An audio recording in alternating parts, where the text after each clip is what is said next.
robusto da siderurgia aqui no Brasil, mas muitos países têm setores robustos, mas economias não tão robustas assim.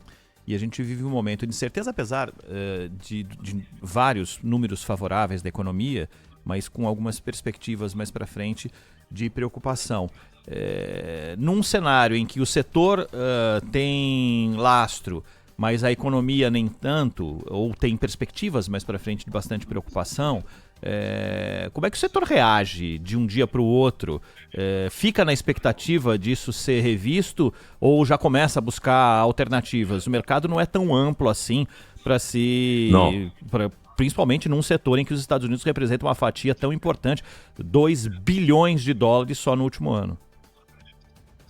Inclusive, há determinadas linhas de produção que são específicas para aquele mercado. É o caso, por exemplo, dos motores que a Toyota fabrica no Brasil, mas o carro é montado nos Estados Unidos. Aliás, essa é uma das bandeiras do Trump, né? Ele não quer apenas a montagem final, com as peças chegando do Canadá, do Brasil, do México, de Taiwan. Ele quer a fabricação de ponta a ponta. Mas a Toyota, por exemplo, ela faz o motor especificamente para aquela linha de montagem nos Estados Unidos. Ela não tem substituto. E no caso do aço, do alumínio, você pode encontrar mercados alternativos, mas primeiro, você tem vários países buscando mercados alternativos. E não haverá mercado alternativo para todo mundo. Segundo, você não substitui esse volume de venda da tarde para a noite. Não há um mercado alternativo capaz de absorver isso. Até porque o grande mercado chinês, ele fabrica, né? Ele até importa, mas numa escala muito menor, e lá a produção é de ponta a ponta, a fabricação é de ponta a ponta, que é o que o Trump quer fazer nos Estados Unidos. Então não tem jeito, não tem jeito. Você tem de tentar algum tipo de negociação, o governo ser utilizado como negociador, né, mas isso já se mostrou infrutífero. O Departamento de Comércio não vai demover o Trump dessas decisões. E é interessante que no caso do aço e do alumínio, mesmo quando ele teve vários recuos, ele sempre manteve os 25%. E os tratou como inegociáveis. E agora anuncia um aumento. Então você não tem alternativa, né? Você não vai achar um mercado capaz de absorver aquele volume de mercadoria da tarde para a noite. E acho que não acha mesmo no período aí longo, de meses, de um ano, você não encontra um mercado alternativo para isso. Então o que você faz? Ou você, mesmo assim, consegue manter seus compradores, eles dizem, não, o aço que você produz é imprescindível para mim, então eu vou pagar a taxa, você vai pagar ou eu pagarei, mas isso chegará ao consumidor final nos Estados Unidos e em quem compra aquelas mercadorias em outras partes do mundo. Ou então o sujeito vai suspender a produção, né? Ou parte da produção. Ele vai manter apenas a produção para outros mercados, se ficar inviável colocar aquele produto nos Estados Unidos, né, Ronald? É isso. E a economia está pautada muitas vezes, aliás, as duas se confundem com os conflitos entre nações. Em muitas dessas situações, a economia fala mais alto. Na verdade, tirando aqueles em que as nações ou os impérios invadem com outros objetivos, mas tem pano de fundo para a questão econômica, por isso a gente mistura os temas muitas vezes e falar sobre essa situação das tarifas nos dá o ponto de partida para começar a conversar com o nosso entrevistado desta primeira hora do Jornal Gente, que é o professor Manuel Furriela, professor de Direito Internacional, para mais uma vez nos atender com muita gentileza aqui. Como vai, professor? Seja bem-vindo, bom dia. Bom dia.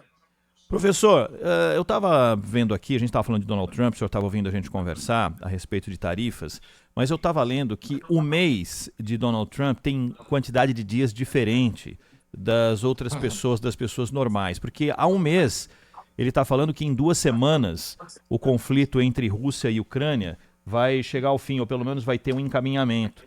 E essa semana a gente viveu uma nevralgia nesse conflito, porque ele chegou a chamar o Vladimir Putin de louco, entre outros adjetivos. Como é que o senhor avalia o estágio desse tripé, que é a Ucrânia junto da OTAN, no conflito com a Rússia, tendo Donald Trump como aquele que diz que é o intermediador ideal para resolver essa situação que já perdura tanto tempo? Bom, ele perdeu a mão, digamos assim, nesse assunto, né? Quando assumiu, havia prometido que logo nos primeiros dias o conflito ia se resolver, acreditando que com os Estados Unidos retirando o apoio da Ucrânia e também fazendo com que a Ucrânia deixasse de ingressar na OTAN, apesar que aqui entre nós era improvável, também para deixar claro, né? Mesmo no cenário antes da guerra, a Ucrânia não atendia a todas as condições ainda para ser. É uma candidata, questão de fronteira com a Rússia faz muita diferença, mas também não era viável naquele momento. Mas, de qualquer forma, recuando, né, nas pretensões que a Rússia, ou que fizeram com que a Rússia invadisse a Ucrânia. Então, acreditava, tirando o apoio da Ucrânia, iria enfraquecer uma das partes, ou seja, facilitar a negociação, e atendendo aí algumas das pretensões russas, estaria tudo certo. Mas não foi assim. A Rússia, e esqueceu a gestão Donald Trump disso, ela mudou as pretensões que tinha sobre a Ucrânia durante o conflito. O começo do conflito, sim, estava diretamente relacionado com esse ingresso na OTAN, que mudaria completamente o jogo geopolítico na região, levaria as fronteiras da OTAN à Rússia, e também mudou o jogo por conta da União Europeia, né? Também queria o ingresso ou uma candidatura da Ucrânia, e aí também não interessava para a Rússia por motivos equivalentes. Mudaria ali o eixo da Ucrânia como sendo sua zona de influência para a Europa. Só que durante o transcurso da guerra, a Rússia mudou suas pretensões, conquistou mais de 20% do território ucraniano e viu ali uma oportunidade não só de expandir seu território, mas também de afastar as fronteiras europeias, né? Então, essa pretensão russa territorial, ela é considerada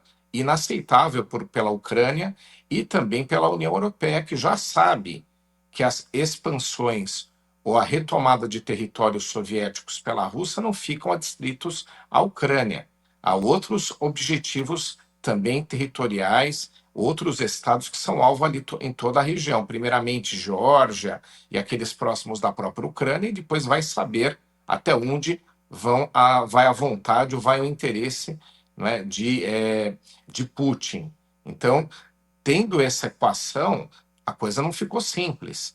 Então, a Ucrânia não vai aceitar de pronto essa pretensão adicional que leva grande parte do seu território. Então, por isso que o acordo não sai fácil, né? Então, e além disso, a Rússia ela está agora num outro posicionamento que traz a China como sua apoiadora por conta de interesses que tem não só em aumentar sua zona de influência, mas também em utilizar os recursos que a Rússia, recursos naturais que a Rússia está vendendo barato. Então você tem outros agentes envolvidos e outras pretensões. Então o jogo é outro, a solução não era simples como ele havia dito. Professor Furriela, bom dia. Sempre uma honra conversar com o senhor aqui. Nós sabemos que, até por esses motivos que o senhor elencou, um acordo que ao fim satisfaça Moscou e Kiev é algo hoje inviável, né? Até porque ambos consideram, por exemplo, a questão da Crimeia inegociável. E há, no caso do Donbass, é algo muito específico, porque ali é uma população majoritariamente de origem russa, que fala russo, que escreve em russo, também, claro, em ucraniano, mas que fez 2 referendos. O primeiro, ainda antes da guerra, mas depois da invasão da Crimeia e dos acordos de Minsk, que foram rasgados, mas o primeiro referendo decidiu pela independência, porque essa população vinha sendo atacada diuturnamente por grupos paramilitares ucranianos, né? Como o Azov e também o Aidar. E havia, muitas vezes, vilas e pequenas cidades que eram dizimadas, né? E eles optaram, então, pela independência. E depois, um segundo referendo, a população decide retornar à Federação Russa, levando o Donbass, inclusive a rica região de Donetsk, à Federação Russa. A Ucrânia, claro, não abre mão nem do Donbass, nem da Crimeia. O Putin já disse que Crimeia é inegociável e trata o Donbass da mesma maneira. Apesar disso, o senhor acha possível, pelo menos, não um acordo, mas um cessar-fogo, como o armistício coreano, né, que dura aí 72 anos, o estado de guerra é permanente entre as Coreias, mas pelo menos as pessoas não estão sendo mortas. Há um cessar-fogo, um armistício que dura 72 anos. O senhor acha possível, pelo menos, um cessar-fogo, ainda que esse estágio fique mantido durante anos, sem um acordo de paz, de fato, entre os dois países? Bom, prazer em falar contigo também. O armistício, ele é necessário, né? Não é à toa que existe até uma expressão própria para ele, que é o cessar-fogo. Ele é necessário em processo de negociação de paz, quando as partes elas estão em uma guerra conflagrada, que é o caso aqui. Né? Porque é muito difícil, às vezes a gente está distante e acha que não é, né? Que dá para conversar e continuar se atacando. Não dá, isso não funciona. As negociações, para que elas sejam frutíferas, ou que haja pelo menos um grau, né, maior de chance, há uma necessidade de um cessar-fogo. Por quê? Se você está negociando e as hostilidades continuam, vão aparecer situações durante esse período de combate, em conjunto com o processo de conversa, de negociação, que vão azedar qualquer tipo de tratativa. Então, veja, por exemplo, esses ataques recentes de drones da Rússia, que são altamente poderosos, estão surpreendendo a todos e já causaram muitas perdas de civis. Né? Numa mesa de negociação, os negociadores ficam numa situação de pressão também por conta do andamento do conflito em conjunto. Então, não funciona. Né? Então, sim, é necessário um armistício, um cessar-fogo, mesma coisa lá em Gaza, né? Para também ter algum nível de conversa. Então, é a primeira etapa necessária, não é algo burocrático, é algo necessário para que as partes cessem as hostilidades e comecem a falar de caráter prático, pragmático, como você mesmo mencionou. Né? Como fica a questão da Crimeia, que, aliás, não era território ucraniano até os anos 50 do século passado. Foi uma concessão dentro de um mesmo Do país, todos Khrushchev, faziam né? parte da União Soviética, foi uma concessão e depois também agora tem que entrar em algum tipo de conversa sobre como fica essa situação. Mas principalmente Donbass, você acertou.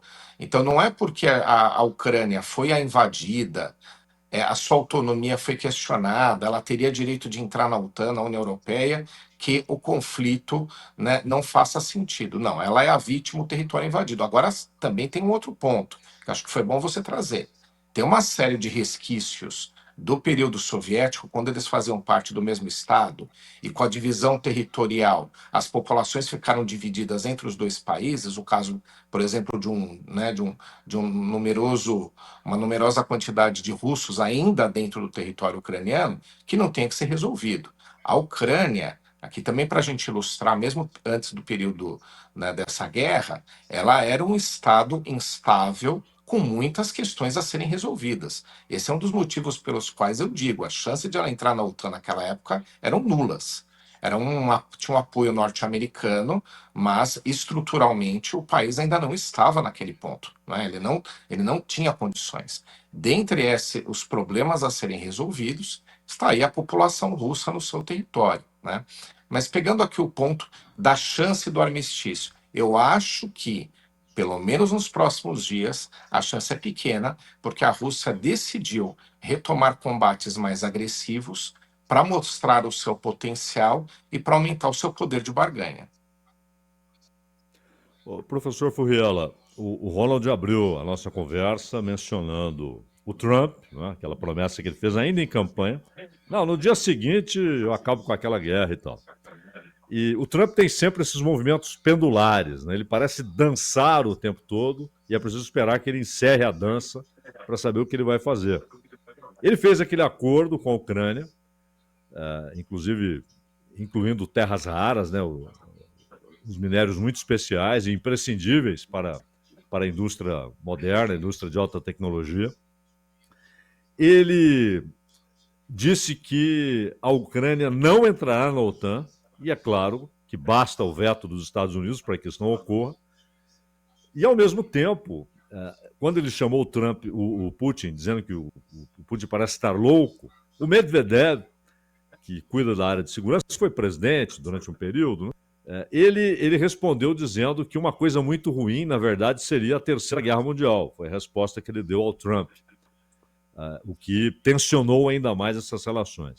O senhor acha que, ao fim, o que o Trump fará? Ele, de fato, vai mergulhar na ideia de buscar um acordo? Em troca desse acordo mineral com a Ucrânia, ele pode voltar ou manter o abastecimento de armas e dólares para que a Ucrânia não apenas mantenha a guerra, mas incremente a guerra. O senhor acredita que Trump já deu algum sinal mais claro de qual caminho ele vai tomar em relação a esse conflito? Ótimo ponto. A questão das terras raras, né, essa concessão aos Estados Unidos, além de atenderem um grande interesse norte-americano, elas serviriam, pelo lado ucraniano, para um outro tipo de caminhamento do conflito. Então, por isso que não saiu o acordo e por isso que teve aquela discussão no Salão Oval, né, onde Donald Trump teve dois objetivos.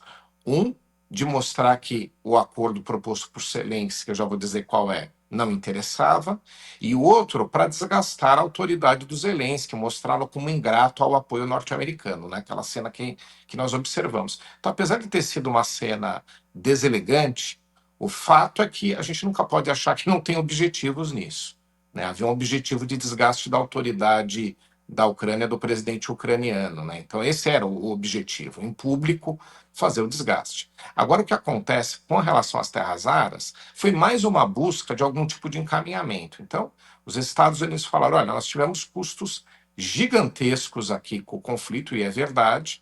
Então, agora nós queremos receber pelo passado e, para manter o apoio, continuar recebendo pelo futuro. A Ucrânia logo disse pelo passado não pago, e a França fez, através do Macron, uma declaração que deixou muito claro o que estava acontecendo ali, que o passado foi doação, então não tem compensação de recursos.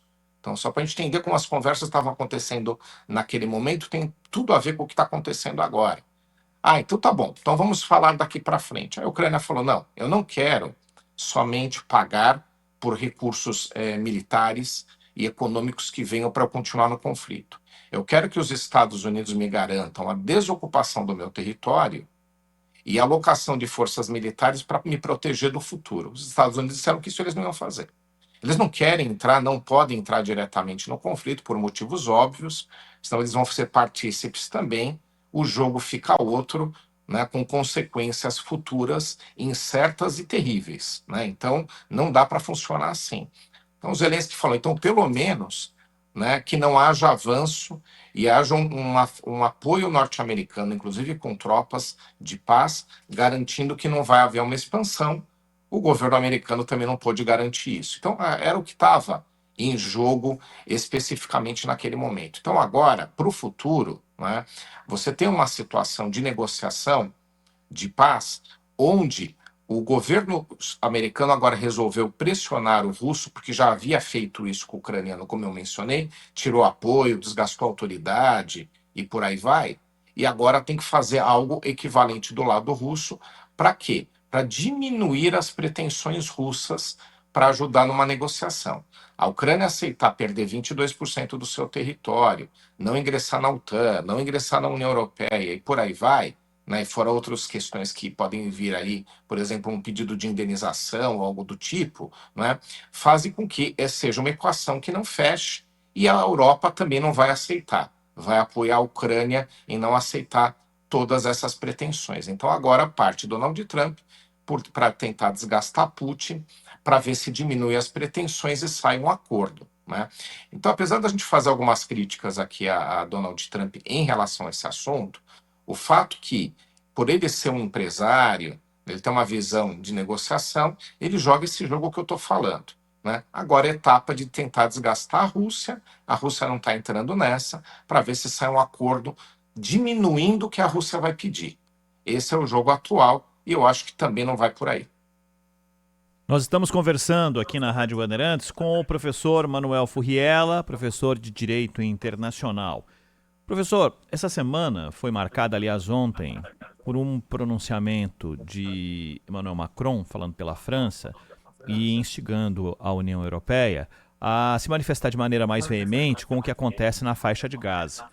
Nessa semana, a ONU, uma agência especial da ONU, e falou a respeito do que acontece em Gaza do ponto de vista da fome. A gente já fez aqui, e ao longo da história, inúmeras entrevistas falando sobre esse tipo de questão humanitária, e na maioria das vezes a gente falava do continente africano, né? Falava de países que sofriam com a questão da fome e não necessariamente por um conflito ou por falta de possibilidade de ajuda internacional. Problemas absolutamente complexos. Dessa vez é um país que não permite que uma população que está sofrendo um massacre na região de Gaza não receba comida, não receba água, não receba combustível. E essa manifestação de Emmanuel Macron pode ter algum tipo de peso? Algo pode acontecer ao longo dos próximos dias? Ou vai ser mais algo que vai se perder pelos dedos e o massacre em Gaza vai continuar? Eu acredito que sim, vai ter peso, porque o que acontece, né? A Israel, né, a gente pode até falar um pouco da estratégia que o país tem adotado aí nesse período aí que está em guerra com o Hamas. Ele fez apostas para desmantelar o Hamas, desestruturar o Hamas, e como uma parte, né, da gestão do governo, do gabinete de Netanyahu, tem pretensões de expansão territorial na colonização na faixa de Gaza, a agenda foi tocada nesse sentido. Tá? E assumindo que viria desgaste internacional e bancando esse desgaste internacional. Só que eu acho que essa agenda já se esgotou, né? Eu acho que tem uma questão de pretensões militares, estratégias militares que foram utilizadas e já trouxeram resultado em Gaza. Observe que na semana passada, a principal liderança do Hamas foi morta, né, por uma atuação de forças especiais de Israel. Né? Então, você tem conquistas militares, estratégicas, já muito consolidadas, não só na faixa de Gaza, mas nos apoiadores. Veja o recuo que teve o Hezbollah em relação às posições anteriores. Veja o resultado que teve na Síria com a derrubada de um governo que também apoiava, né, o Hamas e fazia ali a ponte entre um apoio que vinha dentro do seu território vindo do Irã. Então, são conquistas em termos militares, eu não estou dizendo aqui em outras questões realmente importantes, representativas, notáveis. Então, chegou um momento de conquistas e chegou um momento onde a agenda esgotada, as pressões internacionais começam a fazer efeito. Né? Então, realmente, que Israel tinha direito a dar uma resposta ao Hamas pelo ataque que sofreu, sim, e há respaldo no direito internacional. Um Estado, quando é atacado, ele tem direito a dar uma resposta proporcional. Que tinha também Israel o direito de desmantelar um grupo terrorista, que é o caso do Hamas, que estava atacando os seus cidadãos e era um potencial futuro ainda de ataques, sim. Mas essa agenda ela já se esgotou. Então você tem uma população civil que já sofria, estando dentro do campo, né, de guerra, porque aquela população não tem para onde ir, né? Os estados vizinhos, ali principalmente o Egito, não aceita receber esse contingente dentro do seu território, né? Então você tem já esse cenário e agora uma população desabastecida por completo dos itens mais básicos de subsistência, alimentos, remédios principalmente. Então, agora sim, eu acredito que por esse cenário todo, as pressões internacionais como a da França começam a gerar efeito. Né? Israel começa a se isolar de tal forma, né, que começa a ter que mudar um pouco esse posicionamento. Professor Furriela, eu até aproveito aqui, como última da minha parte, para colocar dois temas relacionados a isso. Primeiro,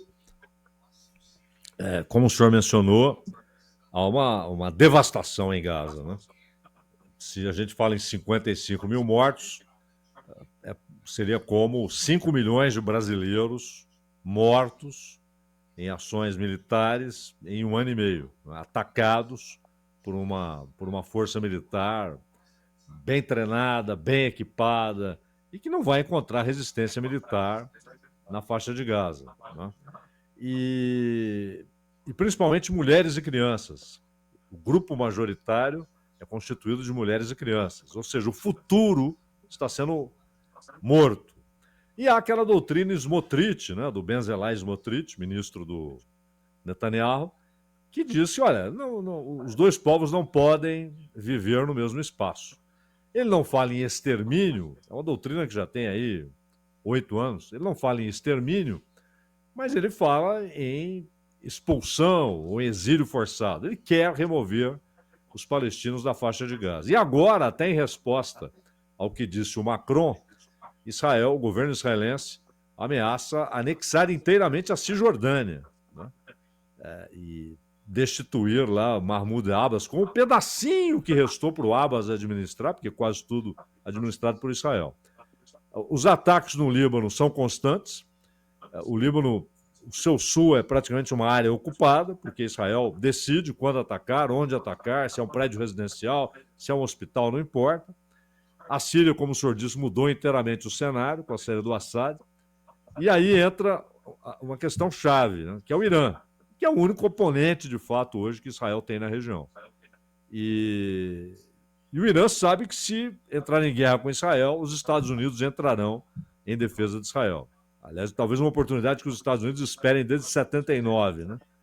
Como é que o senhor vê se há de fato possibilidade de recuso do Netanyahu, se ele está amarrado por essa base política que ele tem no parlamento, com Israel Katz, com Smotrich, e se o senhor enxerga o risco de uma guerra entre Israel e Irã, que inevitavelmente envolveria os Estados Unidos.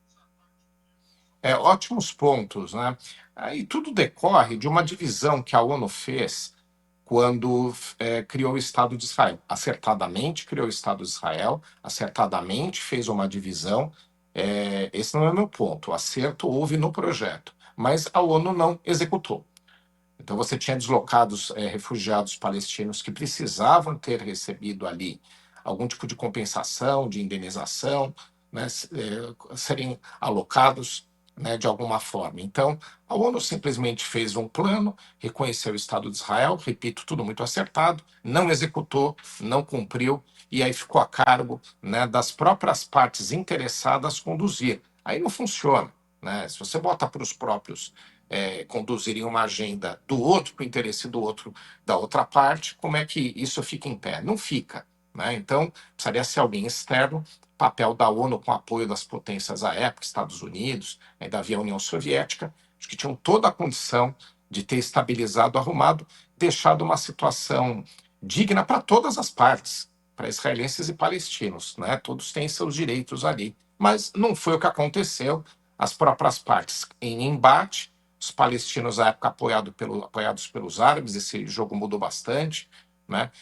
Hoje em dia são os iranianos principalmente, e Israel cada vez se fortalecendo mais, que também era seu papel, tem as suas pretensões. Então, se deixar na mão das partes interessadas, o destino é o que nós tivemos aqui de infelicidades para os dois lados, porque você tem baixas civis tanto do lado israelense quanto palestino, não estou falando nem proporção, mas você tem histórias de sofrimento nos dois lados, e isso não funciona bem, não é bom para ninguém. Mas, de qualquer forma, pegando aí os seus pontos, com relação a um conflito direto com o Irã, eu acredito ser improvável, né? Principalmente pelo lado iraniano. Você tem uma questão israelense, Israel não tem interesse em entrar numa guerra direto com o Irã, porque está tentando desmantelar o seu alcance e seu apoio a grupos terroristas e insurgentes. Né? Então, ele tem tido sucesso nisso, conforme a gente já mencionou aqui. Você também colocou outros êxitos deles, mas um combate direto seria muito custoso para Israel em qualquer sentido, financeiro e até mesmo de contingente. E você acerta também ao dizer que os Estados Unidos teriam que entrar, porque tem um lado do contingente. Israel, mesmo sendo muito poderoso, armamentos altamente tecnológicos, ele não tem contingente militar para entrar numa guerra contra o Irã, simplesmente porque a proporção é outra. Então precisaria de tropas americanas fazerem parte. E aí, novamente, né, você teria um cenário muito desgastante para Israel e talvez desnecessário, já que eles conseguiram desmantelar vários tipos de ataques que sofriam e tentam controlar o que sobra. Então, de repente, é melhor por aí. E do lado iraniano, entrar num conflito desse tamanho também poderia significar, e eu acho que seria o resultado, a derrubada do seu próprio governo, às vezes até uma mudança de regime do país. Né? O regime que lá está é considerado hostil pelos Estados Unidos, e aí tem o ponto também importante, que e os Estados Unidos, se entrar num conflito desses, iam aproveitar o ensejo para também mudar o governo do Irã. Então, o Irã tem muita força, entraria num conflito, aí causaria muitos estragos às tropas americanas e principalmente a Israel, mas muito provavelmente seria um resultado onde ele sairia derrotado. Saindo derrotado, o governo também ia cair. Então, o governo que lá está instalado, que aliás vive um momento de baixíssima popularidade e de crise econômica, não quer um problema desse tipo, colocando em risco o seu próprio projeto político. Então, acho improvável dos dois lados, como eu mencionei, principalmente do lado iraniano, que você tenha uma guerra direta entre eles. Pode acontecer, mas não é o que nenhum dos lados quer, por conta dos resultados que não serão positivos para ninguém caso isso aconteça. Agora, os projetos que Israel tem pela faixa de Gaza, eu acredito que eles têm que mudar de agenda. A ajuda humanitária ela tem que entrar dentro do território. Então, a alegação de que o Hamas se apropria dessa ajuda e consegue recursos econômicos a partir dela precisa ser questionada e a supervisão internacional seria o caminho. Nem uma parte nem a outra supervisionando a chegada da ajuda diretamente à população civil, mas sim uma supervisão internacional. Então, há sim uma solução que atenda os interesses israelenses e que também, principalmente, que aqui o interesse tem que ser atendido, a população civil e tira o Hamas da jogada, né, de fazer aí a distribuição. Né? Então, esse tipo de situação se resolve e tem que se resolver. A questão de Gaza se tornou uma das maiores crises humanitárias alimentares do mundo todo. Isso não é mentira.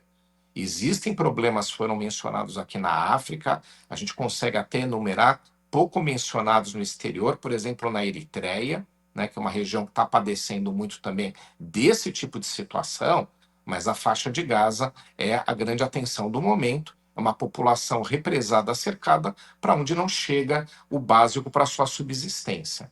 Então, acho que uma supervisão internacional permitiria essa chegada, e aí a gente não precisa, nesse momento, ainda botar a questão do armistício, do acordo de paz, misturando com a ajuda humanitária.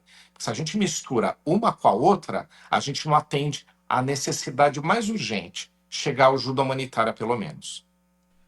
Aqui na Rádio Bandeirantes, nós conversamos com o Manuel Furriela, professor de Direito Internacional, na manhã deste sábado, aqui no Jornal Gente. Professor, muitíssimo obrigado mais uma vez pela tua gentileza em nos atender aqui. Um grande abraço, ótimo fim de semana. Ótimo final de semana a todos. Valeu. Abraço. A gente vai fazer um intervalo.